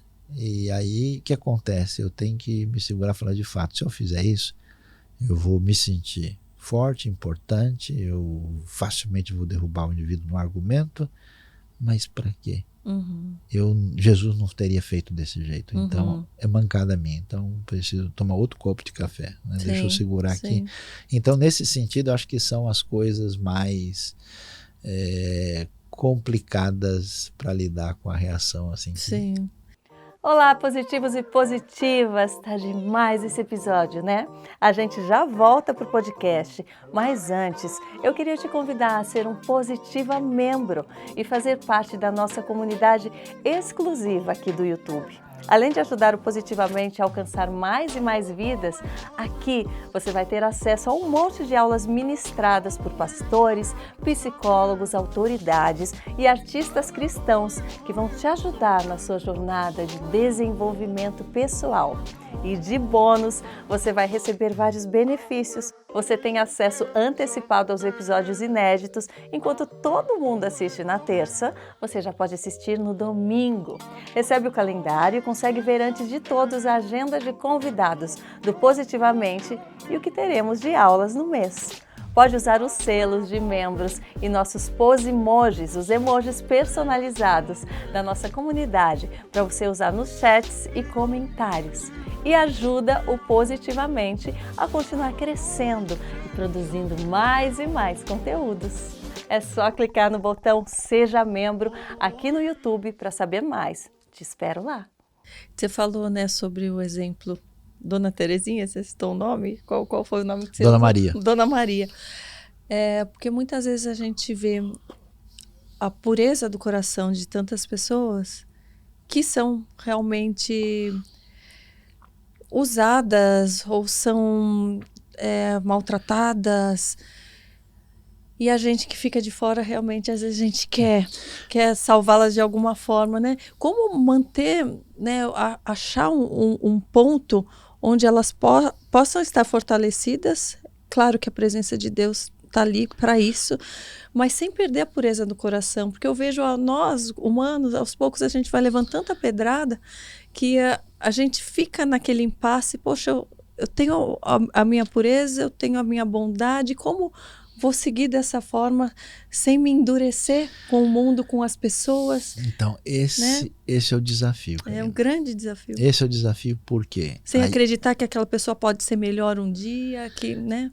Então, o que vai acontecer? Né? Sempre, alguém me disse, Simon, você acredita na Igreja de Cristo? Eu falei, acredito. Por quê? Porque os cristãos estão tentando destruir há 2000 anos e não conseguiram até hoje. E por que isso? Porque esse desgaste faz parte do processo. Essa é a hora da gente ver até que ponto funciona o Evangelho. Uhum. Porque o que Jesus falou em João 17? Olha, se vocês tiverem amor uns pelos outros, então eles saberão que vocês são meus discípulos. A gente diz não, ele vai saber que eu sou discípulo de Jesus porque eu sou batista, porque eu sou assembleano, porque eu sou, sei lá, pentecostal, presbiteriano, reformado, arminiano, sei lá o quê. Cada hora quer botar a camisa de um time. Jesus não falou nada disso. Por quê? Porque na convivência, os discípulos de Jesus é muito interessante. Um deles era Simão Zelote. O Zelote é o cara da extrema esquerda que quer matar romano. É o tipo cara do PSOL, do PSTU da época. E você tinha o cara do PL, do extrema direita, que era Mateus, o publicano, que trabalhava para romano. Um trabalhava com o romano para roubar dinheiro do povo e o outro queria matar romano. Imagina esses caras comendo junto na mesa de Jesus, assim, eu queria ser fumacinha para estar junto lá. Qual era o papo, né? Eles foram chamados para ser discípulos de Jesus junto. Jesus atrapalha a cabeça de todo mundo, porque Jesus é o Messias, é o rei libertador que vem livrar o povo dos romanos, e Jesus está lá curando o servo do centurião. Mata o centurião junto com o servo e tudo. Isso vai libertar o povo. Como assim o senhor está mostrando amor para um romano? Que Messias é esse? Jesus sabe que os samaritanos são hereges, são errados. Né? Que história é essa de conversar com essa mulher de vida errada, essa mulher samaritana? Não deve olhar nem para ela, nem porque ela é mulher, segundo porque é samaritana, e depois que ela tem a vida errada. Como assim? Jesus, o senhor tem agenda. Como assim tu vai perdendo tempo com criança? Deixe vir as minhas crianças. O senhor tem que escolher as prioridades. Então, o desafio do Evangelho é: Deus quer derrubar você do seu trono, da sua cadeira. Saia e coloque-se no lugar que lhe é devido, porque só Ele é rei. Se a gente fizer isso, a gente vai olhar para o outro com outro olhar. Porque quando a graça de Deus mexe com a gente, de ver uma pessoa que pisou na bola, você não vai mais odiar essa pessoa. Fala, puxa, o que foi que machucou essa pessoa para ele reagir assim? Por que ele tá? Como é que eu posso ajudá-lo? Né? Agora, se a gente fica cheio dos problemas que nos atingem, é porque, olha que coisa boa, Deus quer curar a gente através das pessoas mais problemáticas que Ele coloca na nossa vida. Porque isso revela, funciona como uma tomografia. Revela onde está o problema. Se eu sou orgulhoso e alguém me humilha, o orgulhão floresce. Ela fala, olha, tá vendo como você tem que tomar jeito? Por exemplo, eu achava que era uma pessoa de boa. Até você ser confrontado naquilo, né? Que vai te tirar da boa. Desapegado. Aí eu fui pregar numa igreja, na ocasião, meio corrido, deixei o carro em frente à Estação Santa Cruz. Voltei 11h30 da noite, roubaram o carro. O que eu tive vontade? Que o ladrão batesse o carro. Você não devia convidar gente ruim que nem eu para vir aqui. Tá vendo? Falei, tomara que o cara se exploda, que ele bata num poste e aprenda a não roubar os outros. E eu ainda me achava muita grande coisa, por quê? Estava pregando, ensinando a palavra de Deus. Como assim o carro foi roubado? E foi até engraçado que no outro dia o cara falou, sai, não se preocupe não, que Deus vai devolver o carro. Eu falei, mas como assim, não foi ele que roubou? Ele ficou bravo. Então, o que aconteceu? Ali foi interessante que eu percebi, caramba, eu achei que eu tinha menos ligação e apego ao carro. E aí depois, Deus providenciou outro carro roubado, aí na outra vez eu já estava melhor. Tá vendo só? Então, quando as pessoas mexem com a gente tem uma possibilidade de ter uma reação que na verdade é problema para a gente. Então, olha só, primeiro João fala isso, quando nós convivemos, temos comunhão uns com os outros, o sangue de Jesus Cristo, seu Filho, nos purifica de todo pecado. O desafio da comunhão é para ver se o nosso evangelho é de verdade.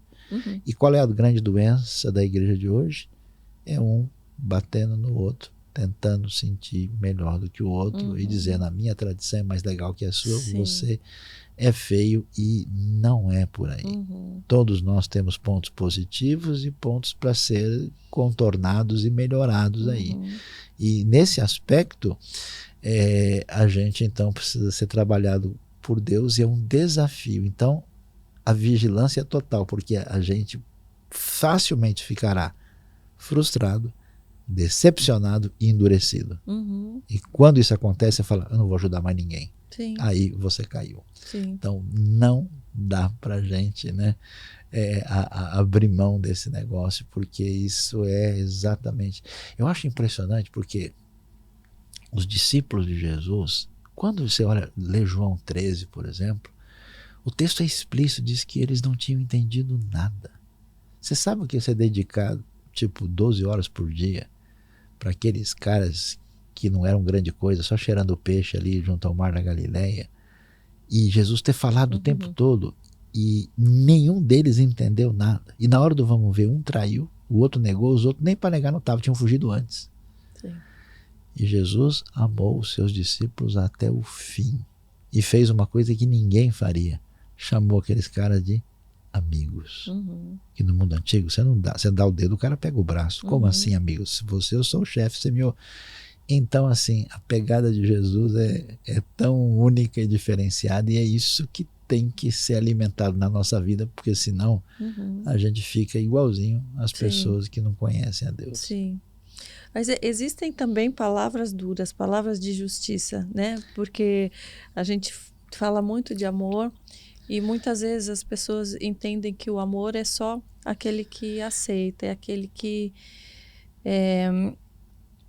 passa a mão nas costas para tudo. E a gente sabe que o amor de Deus, ele também corrige. Ele faz com que nós sejamos melhores justamente para nos mostrando os nossos defeitos e ajudando a gente a repará-los, né? Com toda certeza, inclusive a repreensão sensata, de acordo com Provérbios, ela é uma forma de amar. Porque quando você está vendo a pessoa numa situação de dificuldade e você não se importa com ela, você fala, bom, se ela se der mal, o problema dela, não tem nada a ver com isso. Então é uma isenção. A palavra dura, assim, no sentido de repreensão, que é a marca, por exemplo, da palavra dos profetas e até mesmo da palavra de Jesus, ela é fundamental. É como se uma pessoa está no meio da rua e vê um carro a 100 por hora e você fala, olha, cuidado, o carro vai pegar você, não, você empurra a pessoa, você dá um grito, você arranca ela de lá. Então, só que tem que tomar um cuidado, porque a pergunta é, de onde vem essa palavra dura? Se ela é dirigida pelo Espírito, se ela tem uma, vamos dizer, uma motivação que tem a ver com o amor e bem-estar da pessoa, ela atinge o resultado. Agora, se ela é motivada por inveja, se ela é motivada por ira, porque, por exemplo, eu não gosto da pessoa, aquele negócio, né? Para os inimigos a lei, para os amigos a história é outra. Aí quando, por exemplo, eu vejo uma pessoa que tem uma relação de inimizade com outra, a pessoa falhou, ele pá, bate com tudo. A motivação, a intenção, né? A intenção é falar, já que ele caiu, eu vou acabar de pisar em cima. Então tem que ver essa distinção muito clara, se a nossa palavra dura, ela é coerente, né? O famoso ditado nada bíblico, né? Que o pau que bate em Chico bate em Francisco, né? Se ela é coerente e honesta, se ela é verdadeira e se baseia nos fatos, e se ela quer o bem da pessoa. Não é o bater e o brigar, mas é uma forma de amor. E hoje falta muito dessa sinceridade e transparência, porque no mundo dos holofotes, né, e das coisas, as pessoas representam papéis. Então elas deixam de ser pessoas autênticas e aí elas falam aquilo que elas acham que vão aplaudir só. Exatamente, aí isso o evangelho fica comprometido. Aliás, tem gente querendo tirar da Bíblia. Eu conheci um cara uma vez, muito doido isso, né? Que ele falou que com os amigos dele pegaram o Novo Testamento e tiraram vários textos, né? que daí fizeram um menor, né? Ah, Porque eles entenderam que por uma razão tal, esses textos não, aí fez um resumão. uma Bíblia de acordo com seus interesses pessoais. Aí isso é uma loucura, né? Então, Mas até Hitler fez algo parecido, né? exatamente, fez um selecionamento e usou a palavra de Jesus para justificar os seus procedimentos. Tem toda a razão. Então é muito louco isso. Nós não podemos confundir a postura de, vamos dizer, afastamento, né, de negligência com amor, que não é o caso. Eu acho que isso é muito cultura brasileira. Uhum. Brasileiro que, não, dá um tapinha nas costas, não sei o quê, que é um jeito de ser legal com as pessoas. Sim. Nem sempre isso é amor de verdade. Sim, sim. A gente falando agora, eu citei Hitler, eu me lembrei do perverso da Bíblia. Né? Você acredita que Hitler era um perverso? Que a gente, pelo menos no meu entendimento, o perverso é aquele que parece que ele já nasce, né, com essa índole e ela não tem como mudar mesmo com a vida que ele vai levando. É isso mesmo? Existem esse tipo de perfil que já nasce com essa personalidade e que não tem cura? Eu não acredito nisso. Que existe uma pessoa que, por exemplo, Paulo diz um negócio forte para a gente, né? Dos pecadores dos quais eu sou o principal. Uhum. E ele não estava falando isso para sair na foto. Sim. Ninguém quer sair na foto dessa forma, né? Uma coisa que os reformadores olharam com atenção, que eles falaram que a natureza humana pecaminosa ela é totalmente depravada. Uhum. Né? Então, como eu gosto de dizer, se jogar eu no mato, o mato devolve, ele não quer. Também, né? Porque todos nós somos. Então, assim, tem pessoas que eu diria que tem um estado pior de maldade e impiedade. Né? O hebraico usa a palavra rachá para esse ímpio, para esse perverso, e separa do tzadik, que é o justo. O Provérbios e Salmos falam muito com ele. O Senhor, por exemplo, aprova ou reconhece o caminho do justo, mas o caminho do ímpio, do perverso, leva à destruição. O perverso, a perversidade humana, ela tem um fator genético, tem pessoas que têm hormônios, desequilíbrios e problemas que podem causar, né?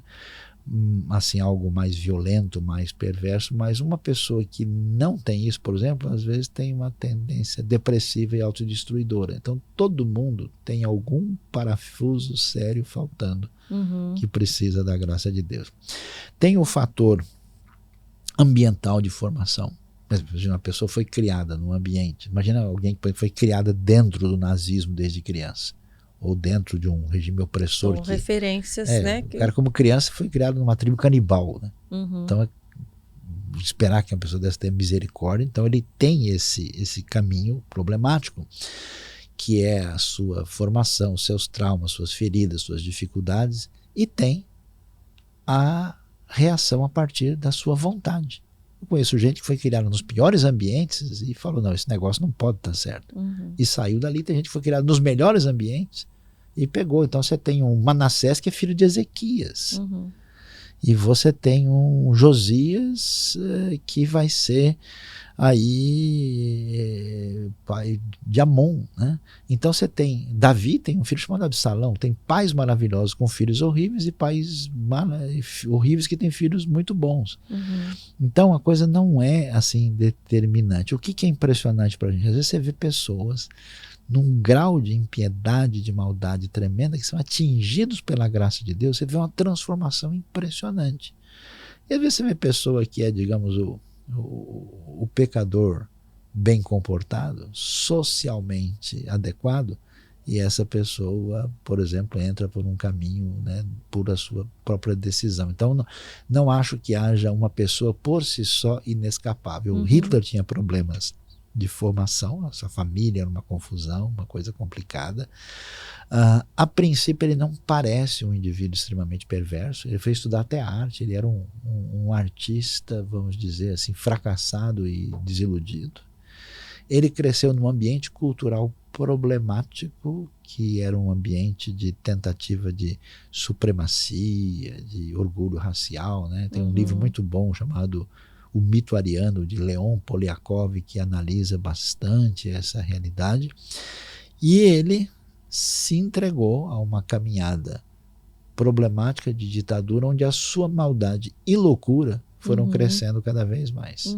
Então, o que assusta a gente, por exemplo, no nazismo, é a crueldade plena, assim, feita de maneira fria, calculista e planejada. Eu tive 2 vezes em Auschwitz. Eu vi esse negócio de perto e eu entendo o alemão, então eu li as coisas, né? E eu falei, caramba, o problema não é só o que o pessoal fez, mas como fizeram. Sim. Então é um negócio assim que... E qual que é a questão? Num ambiente de extrema cultura, educação e conhecimento. Grande parte dos carrascos do nazismo tinham PhD. É muita loucura. É a frieza, né? Existe, na tua opinião, uma linha de igreja para certos tipos de personalidade? Por exemplo, a mais avivada, para alguém que... Como identificar a igreja ideal para cada pessoa? Muito boa pergunta, excelente. Né? Tipo, o mais tímido tem que ir na mais quietinha ou ele vai mais na avivada justamente para exercer o outro lado? Eu brinco com o pessoal porque uma vez eu fui numa igreja renovada na Alemanha. E os alemães não são exatamente brasileiros. Né? O pessoal tudo ali meio sistematizado, tudo. Eu tenho um amigo que morou na Alemanha e eu conversou com um cara que convidou ele para almoçar em casa e falou, no domingo que vem você pode almoçar em casa? Então me diga quantas salsichas, quantas batatas você vai comer no domingo que vem, para o cara já preparar o número exato, uma semana antes. Então eu fui numa igreja renovada, assim, alemã, e eu falei, caramba, um pentecostal alemão não dá um presbiteriano brasileiro. Porque até o alemão começar a se mexer, bater palma, já acabou o culto. Né? Porque o perfil é diferente. Então, é interessante, de um lado... Quais as principais nomenclaturas que existem?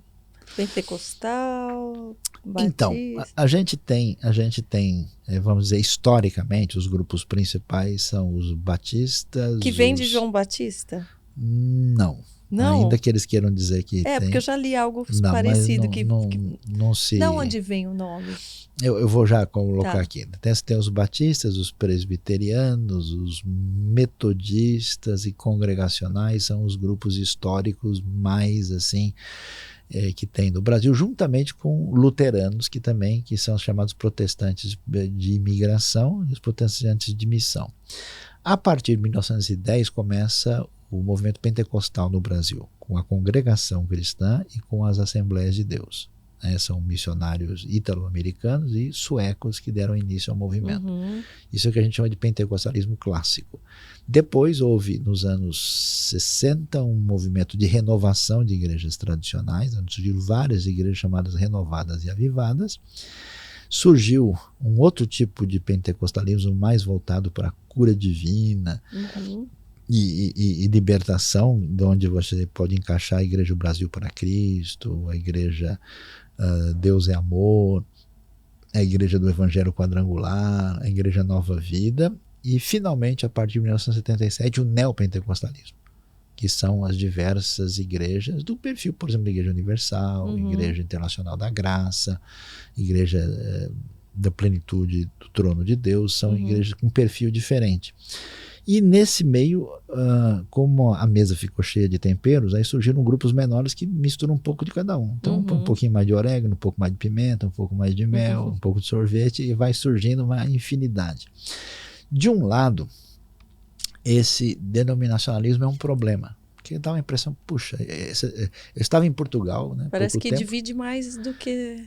tem mais denominação do que crente, né? E aí eu conversei com um indivíduo europeu e ele me perguntou, pastor, por que esse Deus é um só, tem uma Bíblia só? Fizeram essa pergunta na Europa e no Japão. Por que tem tanta igreja assim? Então, de um lado, essa desunião e excesso de divisão, ela é um problema. Por outro lado, ela é uma coisa muito boa, porque assim, o essencial, que é a salvação em Cristo, a centralidade da palavra de Deus, as coisas muito básicas, isso é comum para todo mundo. Só que a gente tem diferenças de aspectos teológicos e doutrinários menores, né? Por exemplo, forma de governo, se enfatiza mais a soberania de Deus ou a liberdade humana, se a gente batiza com pouca água ou muita água. Então são coisas menores. E a gente tem também um perfil de igreja que se adapta mais para uma realidade social A, B, C e D. Então, por exemplo, o que uma igreja presbiteriana faz, uma igreja neopentecostal nunca vai fazer. Tipo o quê? A igreja presbiteriana tem toda uma estrutura de ensino, uma estrutura de preocupação com teologia, tem toda uma organização denominacional específica. Por exemplo, tem a Universidade Mackenzie, por exemplo. Muito difícil um neopentecostal conseguir atingir de maneira adequada aquele grupo de pessoas. Agora, o que uma Assembleia de Deus faz, de botar os missionários lá, subindo no morro, nos lugares pesados, aquelas irmãs de oração, de uma igreja batista não vai fazer. Então, você tem uma igreja tipo que atinge o público jovem surfista e uma igreja que atinge, que tem um ponto de contato maior com um grupo de pessoas. Nesse sentido, a gente não precisa ser igual, nem deve. A gente não precisa ter uniformidade, a gente tem que ter unidade e fraternidade. Então eu posso muito bem ser muito próximo e amar o meu irmão dizendo, olha, na minha reunião eu não preciso de tanto barulho assim. Na minha reunião eu quero que tenha mais isso e menos. Não tem problema, cada um pode fazer do seu jeito. Agora, o que acontece? As igrejas batistas, elas têm, digamos assim, um início delas no ambiente europeu de movimento anabatista, que foram movimentos que surgiram na Alemanha, na Suíça e na Holanda, de gente que disse o seguinte, olha, duas coisas importantes. A pessoa tem que ser convertida na sua experiência com Deus e ela deve ser batizada como adulto, como conhecendo, não com uma tradição, por exemplo, que vivia no ambiente reformado, no ambiente anglicano ou ambiente luterano. E a igreja não pode se misturar com o Estado nem com política. Ela tem que ser totalmente separada e afastada. E então os anabatistas, com seus erros e acertos, foram muito perseguidos, mortos, inclusive afogados, tanto por católicos como por outros protestantes. Nossa. E o grupo anabatista que mais predominou e permaneceu até hoje são os menonitas. Anabatistas holandeses, na verdade da região da Frísia, e de fala alemã, e que existe no Brasil até hoje e que é uma denominação desse perfil. Os batistas, como nós conhecemos aqui, eles têm origem num movimento que surge de maneira semelhante na Inglaterra, foi para a Holanda, fugindo de perseguição, né? Os batistas sempre foram os mais perseguidos dentro do ambiente denominacional evangélico por causa de posturas particulares. E aí eles foram muito para os Estados Unidos, por causa da separação de igreja com o Estado, cresceram muito lá. São talvez a denominação mais forte no ambiente americano e cresceram no Brasil em outros lugares e então assim, mais os batistas, digamos assim, eles vão ficar bravos comigo, tá? Mais assim, radicais, vão dizer, não, a gente vem direto de João Batista. Só que assim, a confirmação histórica aí, ela deixa a desejar. Não dá para fazer essa ponte, porque alguns grupos que surgiram na história que pode tentar se colocar como batista são grupos muito esquisitos que fizeram umas coisas que não tem nada a ver. E o pentecostal é porque é para remeter ao dia de Pentecostes, sim, aquele avivamento? O que aconteceu? A gente teve na história, em vários lugares, movimentos especiais de avivamento da parte de Deus.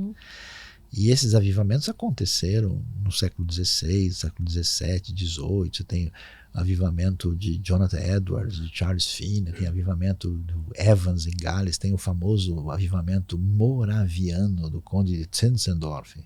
Certas coisas extraordinárias. Quando chega no começo do século XX, já tinha algumas coisas nessa direção, mas nada que tinha se definido como tal. Em Oklahoma, em Tulsa, um grupo de irmãos leu o livro de Atos e disse assim, olha, a gente tem que buscar esse tipo de poder de Deus que havia no tempo da Bíblia. E eles se reúnem, né, numa localidade que era chamada a Tolice de Stone, uma casa que comprou que não deu certo, e na virada do ano de 1901, eles impõem a mão sobre uma mulher chamada Agnes Osman. E ela, conforme o relato, começa a falar em línguas. E aí eles dizem então que isso era o início de um movimento do Espírito Santo que cresceu e foi parar na Califórnia, em Los Angeles, na Rua Azusa, número 312. E em 1906 houve um movimento especial lá em que se desdobrou o que eles chamam de início do movimento pentecostal moderno. Esse movimento se espalhou pelos Estados Unidos e é a base da origem, por exemplo, dos missionários que vieram para o Brasil. Sim. Os dois suecos, Gunnar Wingren e Daniel Berg, que fundaram as Assembleias de Deus em 1910, e mesmo o Luigi Francescon, que fundou a Congregação Cristã, são denominações pentecostais, ele era ítalo-americano, veio para cá também, e esse movimento se espalhou por toda a parte, e grande parte das igrejas evangélicas no mundo são igrejas pentecostais ou igrejas avivadas. Elas entendem o quê? Que essa relação profunda com o Espírito Santo, com dons e línguas, é muito importante. Eles entendem que é necessário a pessoa ter o que é chamado de um batismo do Espírito Santo, e então elas entendem que esse movimento de Deus é um sinal de que os fins dos tempos estão próximos. Então é um movimento que entende a coisa de maneira escatológica também. E teve um crescimento muito grande, especialmente na América Latina, na África e em alguns ambientes da Ásia. Na América do Norte nem tanto, e na Europa muito pouco. E como você entende essa questão do avivamento do Espírito Santo? Se alguém, por exemplo, frequenta uma igreja onde não há, né, tanto essa coisa avivada, aí vem Espírito Santo e transborda e tal, ela deve buscar isso no seu secreto? Isso é algo extremamente importante para o crescimento e aprofundamento da fé? Essencial, na sua opinião, ou não? No meu entendimento, no movimento pentecostal como um todo, tem muita coisa séria, muita coisa boa. Tem muita coisa que eu diria não tem nada a ver, que é pura emoção superficial que não corresponde a nada, e tem coisa ruim, coisa enganadora e falsa, e em alguns poucos casos até demoníaca. Né? A busca do poder e da dependência do Espírito Santo é muito importante, conforme Efésios capítulo 5, começando com o verso 18. E muito interessante que Efésios diz. Ele diz assim: vocês não devem se embriagar com vinho. Por quê? Porque os antigos, quando eles queriam, vamos dizer, viver a vida, eles falavam: a gente precisa fugir dos problemas, então vamos encher a cara. A gente precisa ter um pouco de alegria, então pega o vinho. E ele diz: pessoal, não é esse o caminho. Em vez de fazer isso, vocês devem, aí tem que ver o grego original. O grego original diz assim: deixem-se ir sendo enchidos pelo Espírito. A ideia é que o Espírito de Deus quer agir no meio do seu povo, e a questão, a expressão nesse ponto está bem correta, é dar lugar para o Espírito.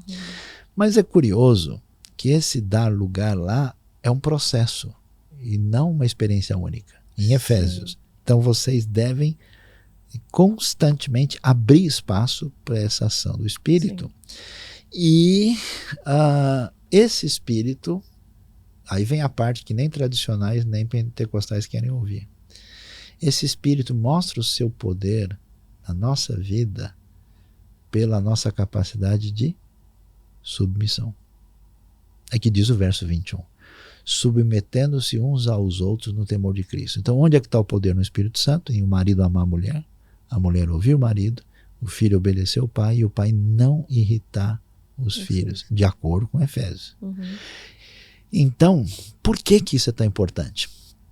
Porque a submissão é a maneira de ser semelhante a Cristo. Quando você crê que Deus tem o poder, que Ele está no controle, você desiste das suas armas e passa a confiar com tranquilidade. Então, essa é a essência. Agora, o Espírito com poder e dons e milagres. Quem está certo? São os pentecostais ou são os tradicionais? Depende. O que eu não entendo que existe na Bíblia é uma doutrina do batismo do Espírito Santo. Uhum.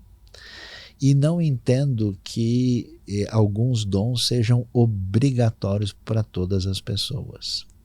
Mas se você me pergunta, Sayão, existe de fato dom de línguas, profecia? Sim. A maior parte das igrejas tradicionais vão dizer que não, que isso acabou e cessou. E no Novo Testamento não há base para isso. E esse Espírito que age na vida da gente, dessa maneira, também age paulatinamente. Quando a gente lê Atos, depois do Pentecoste, Atos dos Apóstolos, capítulo 4, verso 31, estavam todos reunidos ali e tremeu o lugar onde eles estavam e todos foram cheios do Espírito Santo. Uhum. O tempo do verbo do grego está no auristo, o que significa que foi cheio todo mundo de uma vez. Então, quando você lê a história da igreja, estuda o Novo Testamento e vê a realidade, há pessoas que realmente têm uma experiência poderosa de enchimento do Espírito de uma vez. Uhum. O que não significa que ela vai manter aquilo também, não, né? Não. Porque Inclusive, tem gente que ele pode ter depois. Qual é na minha opinião, qual é vamos dizer, a imperfeição do ensino pentecostal? Olha, se você tiver um batismo do Espírito Santo, você falar em línguas, agora você se tornou uma pessoa. Isso não acontece. Está cheio de gente que fala em línguas, como os coríntios, e é carnal. Uhum. E isso não é garantia de santidade e de vida com Deus, é apenas um dom. Sim. Tem gente que expulsa demônio, mas é a pessoa que fala mal da vida alheia e briga com todo mundo. Então, assim, existe um desequilíbrio. Então, não pode se pensar, eu quero só dom carismático. Amém. Se Deus deu um dom para você de orar por cura, de exorcismo ou de falar em línguas, profetiza, então cuide da sua vida para que isso seja usado da melhor maneira. Né? E eu não vou precisar desses dons em certos ambientes e em outros vou precisar bastante. Sim. Então qual é o melhor dom? O que edifica os outros. Porque eu fui criado para amar e servir.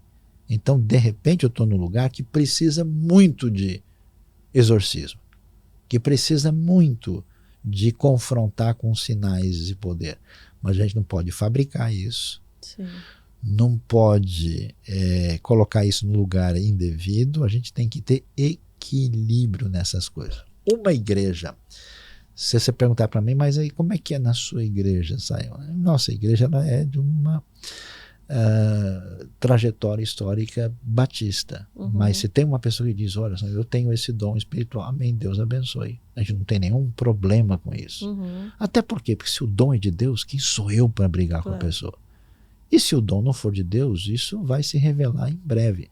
Agora, o que a pessoa não pode fazer na hora que você está reunido pregando a palavra, alguém levantar lá e começar a profetizar no meio da pregação. Sim. Ou há um falar respeito em língua. dentro do ambiente que você está também, né? E não pode ser do Espírito. Claro. Porque se o Espírito está usando alguém para pregar, o Espírito não vai usar alguém para atrapalhar a pregação. Então, isso não é o caso. Então, na verdade, meu entendimento, igrejas históricas e pentecostais e outros devem aprender umas com as outras e buscar uma maneira de viver a fé de maneira mais equilibrada e adequada no reino de Deus. Sim. Existem erros e equívocos e aí a gente precisa ter paciência, bom senso e estudar a Bíblia direitinho. Concordo.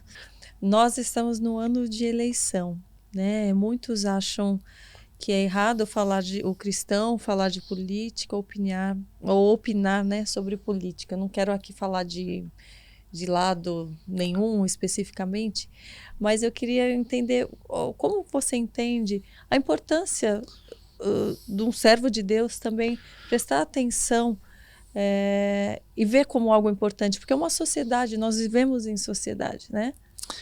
A gente tem até uma palestra muito boa sobre Deus, fé e política, que está disponível aí no YouTube, analisando, vamos dizer, uma teologia da política na Bíblia. Sim, né? Porque eu já vi pessoas falando, não, vocês deviam parar de ficar falando só de religião. Ué, mas nós não vivemos no mundo.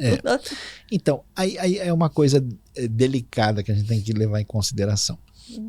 A pergunta é, o cristão deve se envolver com política e se posicionar? A resposta é sim. Por quê? Porque cristão também paga imposto. Ele não é um cidadão de segunda categoria. Ele faz parte do bem comum. Então, ninguém tem o direito de dizer, ó, você é ateu, então você não pode falar nada sobre isso. Ah, você é de tradição judaica ou islâmica ou evangélica, então você fica quieto porque nós que não temos religião nenhuma somos superiores e nós podemos falar desse assunto. Quem disse isso? Quem lhe deu o direito de estar acima dos outros e dizer quem pode ou não pode ficar calado? Então, claro que a pessoa deve fazer isso e deve fazer isso de uma maneira coerente com os seus princípios, com as suas ideias e de maneira equilibrada. Então, esse é um ponto importante. A segunda coisa é que se a gente quiser fazer política como cristão, a gente precisa ler a Bíblia. Então, precisa ver qual que é a proposta bíblica a respeito de política. Muita gente religiosa faz uma política diferente da Bíblia. Por exemplo, eu preciso de um favor aqui na minha igreja. Então, eu queria que tivesse um ponto de ônibus aqui na frente, queria não sei o quê. Então, eu uso aquele caminho de clientelismo. Eu vou votar no fulano porque ele vai trazer alguma vantagem para mim. Esse caminho não é o caminho correto. Eu preciso pensar no bem comum. Em que medida esse ou aquele governo vai beneficiar a população a partir de princípios de justiça e de bem-estar para a sociedade. A terceira coisa, ainda que os cristãos devam ter posicionamento político, e até é bom que alguns de fato entrem como candidatos da política, no meu entender, não se deve atrelar uma igreja política e nem um ministro religioso. Então, por exemplo, eu, Luiz Saião, pastor de igreja e professor de teologia, não serei candidato a nada. E se eu for, eu tenho que deixar essa posição para que eu não use o elemento sagrado como elemento de manipulação a favor dos meus votos. Então eu acho que é o seguinte, você vai fazer um negócio, eu tenho um amigo meu muito interessante, alguém convidou ele para envolver um cargo político, e ele é pastor de uma igreja expressiva, ele disse, eu não posso descer de posto, eu estou fazendo uma coisa muito mais importante, então para simplesmente ser um candidato tal, eu teria que deixar o que eu faço, que é bem mais importante do que esse pequeno cargo aí. Então, na minha opinião, a pessoa deve servir a Deus dentro da área dela. Como, por exemplo, se eu for ser um cientista ligado à universidade, eu tenho um ministério como cristão lá.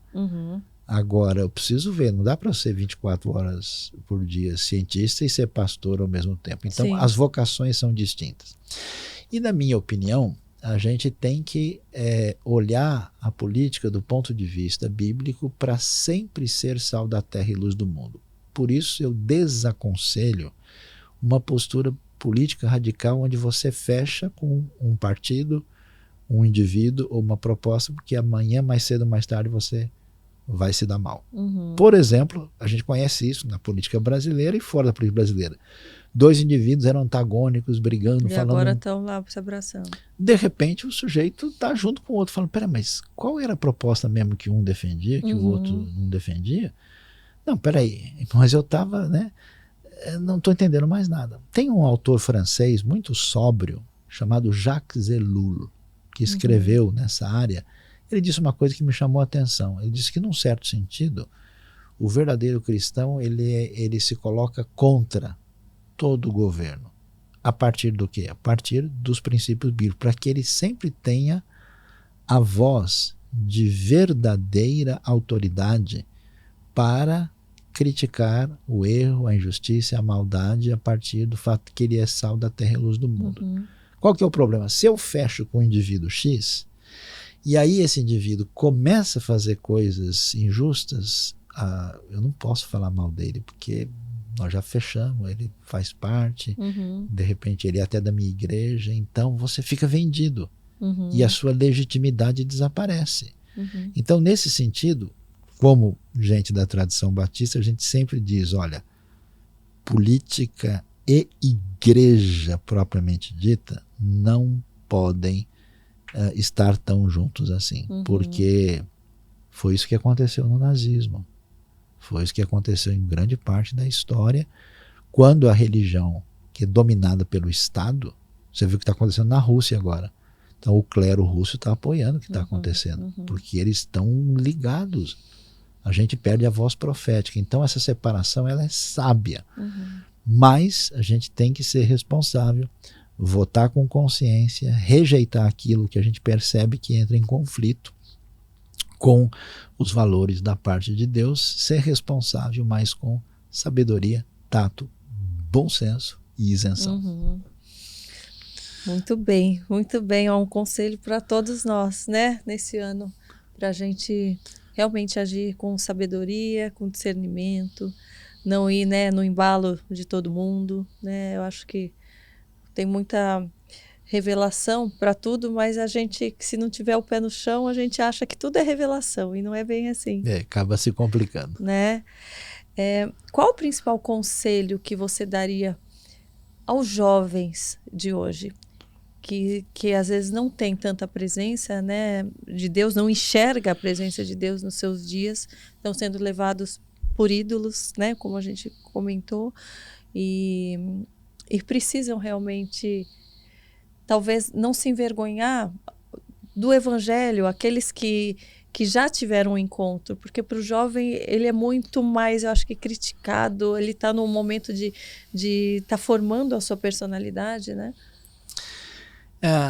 Eu diria em primeiro lugar o seguinte, que se a gente é criticado é porque está incomodando.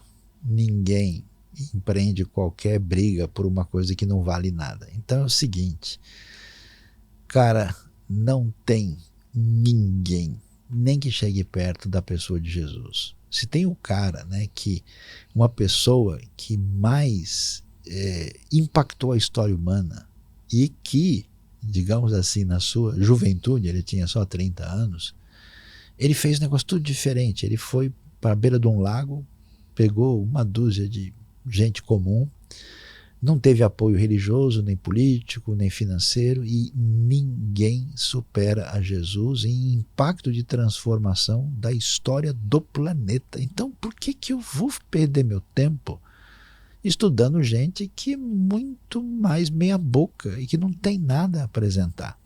Isso é tão sério que, olha só, os comunistas radicais, quando tentaram implantar o modelo comunista de funcionamento, eles foram estudar o Novo Testamento. Sabe por quê? Eles falaram assim, nunca houve um movimento que deu tão certo. Qual era o segredo desses caras? Eles jogaram fora a teologia, jogaram fora os elementos e falaram, o método deles deve ser uma coisa única.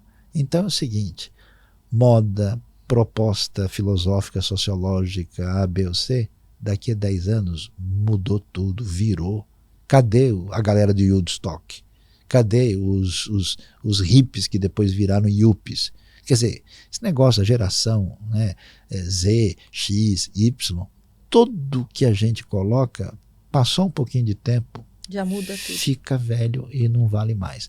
Então, se tem alguém que inspira em todas as áreas, presta atenção, a Bíblia não é só um livro de religião, é um livro para a vida. Ninguém supera Jesus, Jesus é o cara, então se ligue nele e vá a fundo, porque não há caminho mais sábio, inteligente, estratégico e espiritual para a sua vida. Qual o caminho para se chegar mais próximo de Deus, de Jesus? O caminho mais próximo para chegar a Deus, de Jesus, é ouvir uma palavra só, que Deus diz desde o começo. A palavra mais importante que você vê em todo o Antigo Testamento é Shema Israel Adonai Eloheinu Adonai Echad, que é ouve, ouça, ó Israel. O mundo, Karina, é construído pelas palavras. Deus criou o mundo falando. Jesus é o verbo da vida, ele é o Logos. Então a gente só tem um caminho que é possível seguir, que é ouvir. Ouvir é extraordinário. Por quê? Porque quando você passa a ouvir, você deixa de ser doido. Porque o doido nunca ouve ninguém. Ele atropela o discurso do outro e fala na frente, porque ele não tem o que aprender. Quem ouve é humilde. Quem ouve aprende. E quem ouve questiona a si mesmo para poder realinhar a sua vida e ir na direção certa. Então, ouça o que Deus tem a dizer, abra o seu coração e apresente a sua vida. A sua vida com a sua mente, com o seu coração e com as suas mãos para servir. Deus abençoe a sua vida nessa atitude. Amém, amém. Se Jesus estivesse na sua frente agora, ele está aqui, né? Amém. O que você falaria para ele? Qual seriam as tuas falas de gratidão, o que você gostaria de falar agora a ele? Olha, agora você me pegou, viu? Eu não sei se eu ia conseguir falar. Eu, assim, a minha atitude ia ser parecida com a Maria Madalena, que estava ali chorando na hora, e eu me jogar nos pés dele e dizer: Senhor, como? Como foi? Por quê? Eu não entendo nada. Eu diria que para aquele que é o rei da palavra e das palavras, eu ficaria sem palavras. Eu também. Eu também. Acho que o primeiro momento eu estaria sem palavras. Depois eu ia querer ficar uma vida toda só batendo papo. Eu queria muito olhar nos olhos de Jesus. Tem um hino antigo que diz: até que eu esteja lá no céu, aonde Cristo entrou, e veja a face já sem véu de quem me resgatou. Desejo aqui viver de um modo que lhe dê prazer. Com Cristo estou contente, ele me satisfaz. Então, assim, eu queria muito ver o que é, né, essa realidade do Senhor glorificado aí. Seria um negócio que não dá pra gente lidar, não. Ufa. Eu queria, então, agora que você deixasse uma mensagem final de encorajamento para as pessoas que nos ouviram, que eu acho que já se sentem mais encorajadas, mas que um combustível a mais, né, de fé é sempre bem-vindo. Essas perguntas são muito fortes, assim não vale, não brinco mais. Hein? Mas eu queria agradecer muito de coração, Karina, uma honra, um privilégio. Fico muito feliz pela obra de Deus na sua vida. Amém. Eu acho que eu tenho feito muita coisa na minha vida. Eu tenho pregado, tenho ensinado, tenho levado grupos para ver nas viagens bíblicas as coisas de perto, e o meu sonho, meu desejo é só olhar no olho da pessoa para ver se brilhou. Porque quando a pessoa tem um encontro diferenciado, aí esse toque de Deus muda tudo. E eu fico só assim, né? Porque eu sei que a pessoa vai ouvir uma pregação, vai participar de uma aula, mas aquilo pode ser mais um momento comum. Mas quando a coisa pega uma gota de mel do toque do Espírito de Deus, muda aquilo que você não consegue fazer em 10, 20 anos de vida. E o meu desejo é que você, ouvindo o que você ouviu hoje, leve em conta que a Bíblia diz para a gente buscar a Deus. Buscar a Deus quer dizer que você... Porque todo mundo está buscando alguma coisa. E a gente acha que isso vai, de fato, nos trazer aquilo que a gente deseja. E é tudo ilusão. Nada pode, de fato, trazer aquilo que você precisa no profundo da sua vida. Então, vocês vão me buscar e vão me achar quando me buscar de todo o coração. Busque em primeiro lugar o reino de Deus e a sua justiça. E tudo que a gente precisa vai ser acrescentado. Quando o nosso coração encontra essa busca de Deus, o resto da vida, para quem olha a página do livro, é só nota de rodapé, porque o texto está preenchido. Deus abençoe você. Se volte para o Senhor de todo o seu coração. Amém. Amém, amém. Que assim seja. Amém. Quero lhe agradecer de todo o coração também pela tua presença, para a gente poder ver aqui face a face que o primeiro amor não se encontra nos primeiros meses, que ele está aí em você. Que a gente fala, né? Ela está no primeiro amor, mas é possível estar nesse primeiro amor para sempre, anos. Desde que a gente o alimente. Então, que você continue transbordando nesse primeiro amor, amém. Sabe? Não só em palavras, na presença, na sua mansidão, na sua voz, nos teus livros. em tudo aquilo que você tocar, em todos os lugares que você andar, que as pessoas sintam a presença de Deus, de Jesus, se espelhem em você, porque sabem que você está espelhando a palavra de Deus e a sua vontade. Muito obrigada, eu me sinto lisonjeada de estar aqui nessa posição. Prazer. Eu sempre falo que eu me sinto tão pequena porque eu gostaria de ter tão mais conhecimento, mas a cada podcast eu aprendo mais e eu adquiro mais conhecimento e sou preenchida do Espírito Santo porque estou rodeada de pessoas como você. Então, muito obrigada, viu? Que você também tenha cada dia mais oportunidade de falar desse amor, de falar da salvação, de falar do melhor que a gente tem para poder falar. Amém. Que é a única coisa que transforma todos nós. Amém. Né? Amém. Muito obrigada. E quero falar para vocês que ouviram todas essas palavras, que não deixem que elas apenas passem, que elas entrem por um ouvido, que saiam por outro, mas que elas transformem o seu coração, que elas sejam sementes que vão brotar e que vão florir e que vão trazer frutos e que esses frutos vão ser compartilhados com mais e mais pessoas que estão famintas, que você seja uma semente delas também, que você seja uma semente de Jesus para o mundo, que você deixe todos os dias a unção do Espírito Santo transbordar na sua vida e alimentar essas sementes, para que elas não sejam apenas colocadas ali em cima de uma pedra, num solo infértil. Traga fertilidade para o teu solo com a palavra de Deus, com conhecimento e principalmente entregando-se de todo o coração. A palavra é revelada para aqueles que têm sede, que têm fome, que querem conhecer mais a Cristo. Não adianta a gente ler e reler a Bíblia se a gente realmente não quiser, não buscar. Não adianta anos de estudo se não tiver aquele verdadeiro encontro, aquele rasgar do nosso coração. Muitas vezes a gente encontra num primeiro momento, muitas vezes a gente tem que buscar mais, mas não desista. Não desista, persevere. Persevere, você vai sentir cada dia mais essa paz no meio da tempestade, esse florir, essa bondade de Deus que vai tocar na sua vida, naqueles momentos que você mais precisar e nos que não precisar também, porque Ele está ali todo o tempo, olhando, amparando, animando.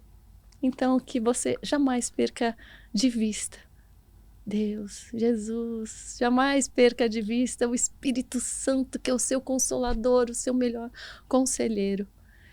Que as minhas palavras não sejam meras palavras, que às vezes não tem tanto conhecimento, tanto quanto eu gostaria, mas tem a presença que me transformou e que me transforma todos os dias. É isso que eu desejo a você.